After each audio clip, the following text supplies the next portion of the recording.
News 16 ಡಿಜಿಟಲ್ಗೆ ಸುಸ್ವಾಗತ. A heritage model village Rangoli gardens, Shrirampura cross, Rachanahalli, Jakkur, Bangalore, Karnataka. ಮಾನ್ಯರೇ, ವಿಷಯ ಮಾದರಿ ಪಾರಂಪರಿಕ ಗ್ರಾಮ ರಂಗೋಲಿ ಗಾರ್ಡನ್ಸ್.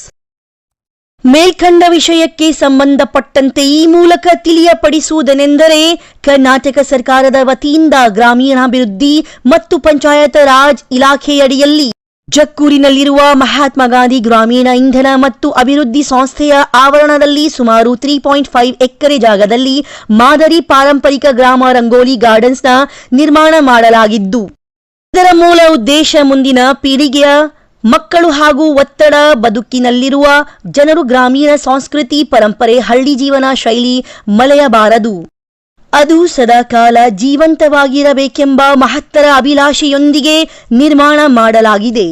ಅ heritage model village Rangoli garden. ಮಾದರಿ ಪಾರಂಪರಿಕ ಗ್ರಾಮ ಕರ್ನಾಟಕ ಸರ್ಕಾರದ ಗ್ರಾಮೀಣ ಅಭಿವೃದ್ಧಿ ಮತ್ತು ಪಂಚಾಯತ್ ರಾಜ್ ಇಲಾಖೆ ಮುಖಾಂತರ ಈ ಒಂದು ಮಾದರಿ ಪಾರಂಪರಿಕ ಗ್ರಾಮ ರಂಗೋಲಿ ಗಾರ್ಡನ್ಸ್ನ ನಿರ್ಮಾಣ ಆಯಿತು. ಇದು 2020ರಲ್ಲಿ ಪ್ರಾರಂಭ ಆಯಿತು.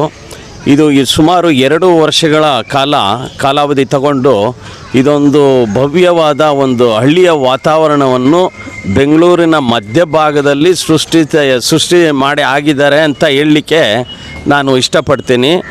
ಇದಕ್ಕೆ ಮೂಲ ಕಾರಣ ಏನಂದರೆ, ನಮ್ಮ ರಾಜ್ಯ ಸರ್ಕಾರವು ಈ ಹಳ್ಳಿಯ ಏನೋ ಒಂದು ಶೈಲಿ, ಹಳ್ಳಿಯ ಸೊಗಡು, ಇದು ಈಗಿನ ಜನಾಂಗದ ಮಕ್ಕಳಿಗೆ ಮತ್ತು ಮುಂದಿನ ಜನಾಂಗದ ಪೀಳಿಗೆಗೆ ಅಳಿಸಿ ಹೋಗಬಾರ್ದು, ಇದು ಜ್ಞಾಪಕದಲ್ಲಿ ಇರಬೇಕು.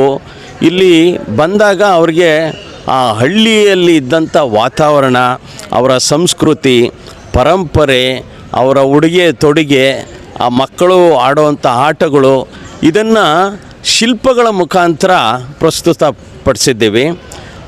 ಇದರ ಕಾರ್ಯಕರ್ತರು ಡಾಕ್ಟರ್ TB ಸೋಲಾ ಬಕ್ಕನ್ನವರಂತ, ಇವರು ಕನ್ನಡ ರಾಜ್ಯೋತ್ಸವ ಪುರಸ್ಕಾರವನ್ನು ಪಡೆದಿರ್ತಾರೆ.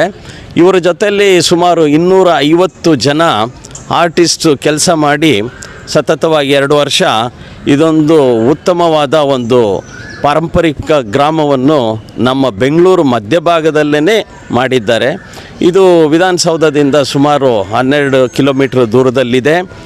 ಇದು ಜಕ್ಕೂರು ಹತ್ರ ಇರೋ ರಾಚೇನಹಳ್ಳಿ ಕೆರೆ ಪಕ್ಕದಲ್ಲೇ ಇದೆ. ಇದರ ವಿಸ್ತೀರ್ಣ ಸುಮಾರು 10 ಎಕರೆ ಇದೆ.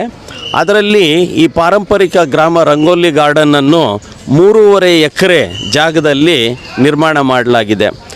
ಈ ವೈಶಿಷ್ಟ್ಯತೆ ಏನು, ಈ ಗ್ರಾಮದ ವೈಶಿಷ್ಟ್ಯತೆ ಏನು ಅಂದರೆ, ನಮ್ಮ ರಾಜ್ಯದಲ್ಲಿರುವ ಪ್ರತಿಯೊಂದು ಜಿಲ್ಲೆಯಿಂದ ಒಂದೊಂದು ಮನೆಗಳನ್ನು ನಿರ್ಮಾಣ ಮಾಡಲಾಗಿದೆ ಶಿಲ್ಪಗಳ ಮುಖಾಂತರ.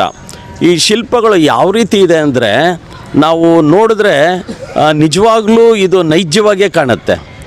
It is very close to the reality. ಆ ಥರ ಈ ಒಂದು ಕಲಾವೈಭವವನ್ನು ಇಲ್ಲಿ ಸೃಷ್ಟಿ ಮಾಡಿದ್ದೀವಿ. ಇಲ್ಲಿ ಸುಮಾರು 1300 ಶಿಲ್ಪಗಳಿದೆ. ಅದರ ಜೊತೆಯಲ್ಲಿ 41 ಮನೆಗಳಿದೆ. ಮನೆಗಳಂದರೆ ಹಳ್ಳಿಯಲ್ಲಿ ಹೋದಾಗ ನೀವು ನೋಡ್ಬೋದು, ಕುಂಬಾರರ ಮನೆ, ಗೌಡ್ರ ಮನೆ, ಶಾನ್ಭಾಗರ ಮನೆ, ಬೆಸ್ತರ ಮನೆ, ಅಗಸರ ಮನೆ, ಹೀಗೆ ಮನೆಗಳಿದೆ. ಆ ಎಲ್ಲ ಮನೆಗಳನ್ನು ಇಲ್ಲಿ ನಮ್ಮ ಪಾರಂಪರಿಕ ಗ್ರಾಮ ರಂಗೋಲಿ ಗಾರ್ಡನ್ಸ್ನಲ್ಲಿ ಮಾಡಿದ್ದಾರೆ. ಇಲ್ಲಿ ಜನ ಬರ್ತಕ್ಕಂಥವರು ಏನು ಇಲ್ಲಿ ಬಂದಾಗ ಬಹಳ ಖುಷಿ ಪಡ್ತಾರೆ. ಯಾಕಂದರೆ ಅವರು ತಮ್ಮ ಮಕ್ಕಳಿಗೆ ಹೇಳ್ತಾರೆ, ನಾವು ಇದೇ ಥರ ಮನೆಯಲ್ಲಿದ್ವಿ, ಇದೇ ಆಟ ಆಡ್ತಾಯಿದ್ವಿ, ನೋಡಿ ನಿಮ್ಮ ಅಜ್ಜ ಈ ಥರ ಇದ್ದರು ಅನ್ನೋದು ಬಹಳ ಅವ್ರಿಗೆ ತುಂಬ ಖುಷಿಯಾಗುತ್ತೆ. ಯಾಕೆಂದರೆ ಈಗ ಈ ಜನನಿಬಿಡ ಈ ಮಹಾನಗರದಲ್ಲಿ ಒಂದು ಒತ್ತಡದಿಂದ ಜನ ಕೆಲಸ ಮಾಡ್ತಿರ್ತಾರೆ. ಇಲ್ಲಿಗೆ ಬಂದಾಗ ಅವ್ರಿಗೇನೋ ಖುಷಿ ಆಗುತ್ತೆ. ಅವರು ತಮ್ಮ ಊರಿಗೆ, ಹಳ್ಳಿಗೆ ಹೋದಂಗೆ ಒಂದು ಅನುಭವ ಪಡಿತಾರೆ. ಮತ್ತು ಮಕ್ಕಳಿಗೆ ಅದರ ಬಗ್ಗೆ ಹೆಚ್ಚು ತಿಳುವಳಿಕೆಯನ್ನು ಕೊಡ್ತಾರೆ. ಈ ಥರ ಮಕ್ಕಳೂ ಅಷ್ಟೇ, ಅಯ್ಯೋ ಈ ಥರ ಮನೆಗಳಿದ್ವಾ ಮೊದಲು, ನಮ್ಮನೆ ಆ ಥರ ಇಲ್ವಲ್ಲ ಅನ್ನೋ ಪ್ರಶ್ನೆನೂ ಸಹ ಮಾಡ್ತಾರೆ. ಸೊ ಈ ಒಂದು ಏನು ಹಳ್ಳಿಗಳ ವೈಭವ, ಇದು ಯಾವತ್ತೂ ಅಳಿಸಿ ಹೋಗಬಾರ್ದು, ಇದು ಉಳಿಬೇಕು ಮುಂದಿನ ಪೀಳಿಗೆಗೆ.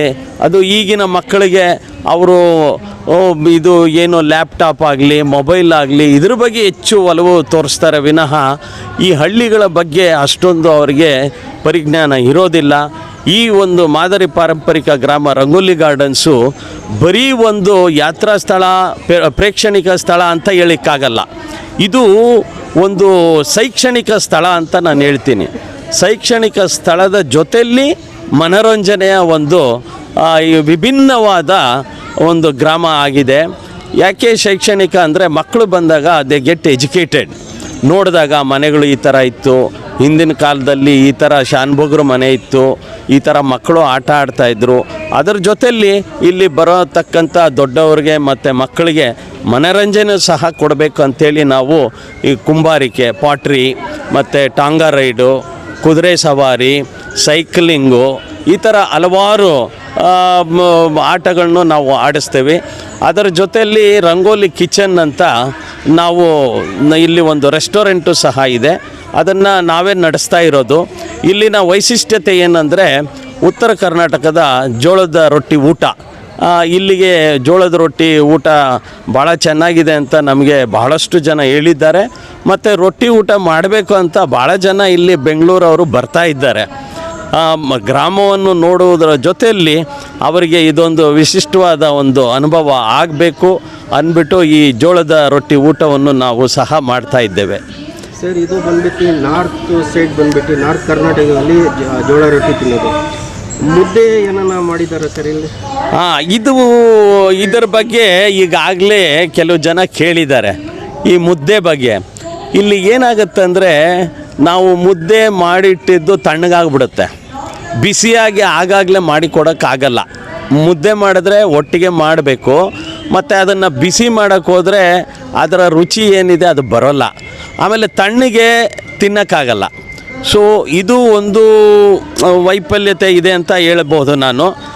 ಈ ರೋಟಿ ಆದರೆ ನಾವು ಇಮ್ಮಿಡಿಯೇಟಾಗಿ ಬಿಸಿ ಬಿಸಿ ಜೋಳದ ರೊಟ್ಟಿ ಜೊತೆಯಲ್ಲಿ ಬೆಣ್ಣೆ ಹಾಕ್ಕೊಂಡು ಮತ್ತು ಈ ಏನಿದೆ ಬದನೆಕಾಯಿ ಒಂದು ಸ್ಪೆಷಲ್ ಡಿಶ್ ಮಾಡ್ತೇವೆ, ಎಣ್ಗಾಯಿ ಅಂತ, ಅದ್ರ ಜೊತೆಯಲ್ಲಿ ಭಾಳ ಚೆನ್ನಾಗಿರುತ್ತೆ. ಆ ಒಂದು ಕಾರಣದಿಂದ ನಾವು ಜೋಳದ ರೊಟ್ಟಿ ಊಟವನ್ನು ಕೊಡ್ತಾ ಇದ್ದೀವಿ. ಮುಂದಿನ ದಿನಗಳಲ್ಲಿ ನಾವು ಮುದ್ದೆ ಊಟ ಕೊಡ್ಬೋದಾ ಅಂತ ಯೋಚನೆ ಮಾಡ್ತೀವಿ. ಸರ್, ಇದು ಇನ್ಕ್ಲೂಡಿಂಗ್ ಟಿಕೆಟಲ್ಲಿ ಬರ್ತದೆ ಸರ್ ಊಟ? ಇಲ್ಲ, ಟಿಕೆಟಲ್ಲಿ ಇಲ್ಲ. ಯಾಕೆ ನಾವು ಟಿಕೆಟಲ್ಲಿ ಜೋಡಿಸಿಲ್ಲ ಅಂದರೆ ಇಲ್ಲಿ ಬರತಕ್ಕಂಥ ಜನ ಭಾಳಷ್ಟು ಏನು ಟಿಕೆಟು ಭಾಳ ಹೆಚ್ಚಿಗೆ ಇಟ್ಬಿಟ್ಟಿದ್ದೀರಾ ಅನ್ನೋ ಪ್ರಶ್ನೆನೂ ಕೇಳ್ತಾರೆ. ಅದಕ್ಕಾಗಿ ನಾವು ಬರೀ ಎಂಟ್ರಿ ಮಾತ್ರ ನಾವು ಟಿಕೆಟ್ ಇರ್ತೀವಿ. ಮತ್ತು ಅವರು ಅಲ್ಲಿ ರಂಗೋಲಿ ಕಿಚನ್ಗೆ ಹೋದಾಗ ಅವ್ರಿಗೆ ತಮಗೆ ಏನು ಇಷ್ಟ ಬರುತ್ತೆ, ಅದು ಜೋಳದ ರೊಟ್ಟಿ ಊಟ ಆಗಿರಲಿ, ನಾರ್ತ್ ಇಂಡಿಯನ್ ಖಾದ್ಯಗಳಾಗಲಿ, ಅಥವಾ ಚೈನೀಸ್ ಐಟಮ್ಸ್ ಆಗಲಿ, ಮತ್ತು ಐಸ್ ಕ್ರೀಮ್ ಆಗಲಿ, ಮತ್ತು ಏನಾದರೂ ಅವ್ರಿಗಿಷ್ಟ ಬರೋದು ಅವರೇ ತಗೊಂಡು ತಿನ್ನಲಿ ಅಂದ್ಬಿಟ್ಟು ನಾವು ಆ ಊಟದ್ದು ಏನಿದೆ ದುಡ್ಡು ಅದನ್ನು ನಾವು ಎಂಟ್ರಿಯಲ್ಲಿ ನಾವು ಸೇರಿಸಿಲ್ಲ. ಅಂದರೆ ವಿಲೇಜ್ ಬಂದರೂ ವೆಸ್ಟರ್ನ್ ಊಟನೂ ಸಿಕ್ಕುತ್ತೆ. ಆಮೇಲೆ ಕೆಲವು ಜನ ಮಧ್ಯಾಹ್ನದ ಮೇಲೆ ಬರೋರು ಊಟ ಮಾಡಿಕೊಂಡೇ ಬಂದಿರ್ತಾರೆ. ಅವರು ಈವ್ನಿಂಗು ಸ್ನ್ಯಾಕ್ಸು ಒಂದು ನಾವು ಗಿರ್ಮಿಟ್ಟು ಮತ್ತು ಇದು ಮೆಣಸಿನ್ಕಾಯಿ ಬಜ್ಜಿ ಇದನ್ನು ಕೊಡ್ತೀವಿ ನಾವು. ಸೊ ಮಧ್ಯಾಹ್ನದ ಮೇಲೆ ಬರೋರು ಬಹುಶಃ ಅವರು ಊಟ ಮಾಡಿರ್ತಾರೆ, ಇಲ್ಲಿ ಬಂದಾಗ ಈ ಗ್ರಾಮವನ್ನು ನೋಡಿ ಮತ್ತು ಸಂಜೆ ಹೋಗ್ಬೇಕಾದ್ರೆ ಅವರು ಗಿರ್ಮಿಟ್ಟು, ಮೆಣಸಿನ್ಕಾಯಿ ಬಜ್ಜಿ ಮತ್ತು ಆಲೂ ಬಜ್ಜಿ ಈ ರೀತಿಯಾದ ಒಂದು ತಿನಿಸುಗಳನ್ನ ಕೊಡ್ತೀವಿ. ಕಾಫಿ, ಟೀ, ಬಾದಾಮಿ ಹಾಲು, ಬೋನ್ವಿಟಾ ಎಲ್ಲ ಸಿಗುತ್ತೆ ಇಲ್ಲಿ. ಆಚೆಯಿಂದ ಊಟ ತರಂಗಿಲ್ಲ? ಆಚೆಯಿಂದ ಊಟ ತರೋಕ್ಕೆ ನಾವು ಬಿಡೋದಿಲ್ಲ. ಯಾಕೆ ಅಂದರೆ ನೋಡಿ, ಇದು 3.5 ಎಕರೆ ಜಾಗ. ಪ್ರತಿನಿತ್ಯ ನಾವು 30 ಜನ ಬರೀ ಕ್ಲೀನ್ ಮಾಡಲಿಕ್ಕಾಗೆ ಇಟ್ಟಿದ್ದೀವಿ, ಬೆಳಿಗ್ಗೆ ಮಧ್ಯಾಹ್ನ ಸಂಜೆ. ಯಾಕಂದರೆ ಈ ಸ್ವಚ್ಛತೆ ಅನ್ನೋದು ನಾವು ಬಹಳ ಪ್ರಾಮುಖ್ಯತೆ ಕೊಡ್ತೀವಿ. ಯಾಕೆ ಅಂದರೆ ಈ ಹೊರದೇಶದಿಂದ ಬರತಕ್ಕಂಥ ಅವರು ಬರೋದಕ್ಕೆ ಮುಂಚೆ ಹಿಂದಿನ ದಿನವೇ ಅವ್ರ ಕಡೆ ಯಾರಾದರೂ ಬರ್ತಾರೆ, ಇದು ಬಂದು ಇಲ್ಲಿ ಸ್ವಚ್ಛತೆ ಹೇಗಿದೆ, ರೆಸ್ಟ್ ರೂಮ್ಸು ಹೇಗೆ ಮೇಂಟೈನ್ ಮಾಡಿದ್ದಾರೆ, ಇದೆಲ್ಲ ನೋಡ್ಕೊಂಡು ಹೋಗಿ ಅವರಿಗೆ ಸರಿ ಅನ್ಸಿದ್ರೆ ಮಾತ್ರ ಕರ್ಕೊಂಡು ಬರ್ತಾರೆ. ಈಗಾಗಲೇ ಸುಮಾರು ಬ್ಯಾಚಸ್ಸು ಬಂದಿದೆ ವಿದೇಶಗಳಿಂದ. ಅವರು ಬಂದು ಇಲ್ಲ, ವಿದೇಶದಿಂದ ಬರೋರಿಗೂ ಅದೇ ರೇಟ್ ಇಟ್ಟಿದ್ದೀವಿ, ಅವರಿಗೆ ಪ್ರತ್ಯೇಕವಾಗಿ ನಾವೇನು ರೇಟು ಇಟ್ಟಿಲ್ಲ. ತಮ್ಮ ಹೆಸರು ಸರ್? ನನ್ನ ಹೆಸರು ವಿ ಗಣೇಶ್ ಅಂತ. ನಾನು ಇಲ್ಲಿ ಮುಖ್ಯ ಕಾರ್ಯನಿರ್ವಹಣಾಧಿಕಾರಿಯಾಗಿ ಕೆಲಸ ಮಾಡ್ತಾ ಇದ್ದೇನೆ.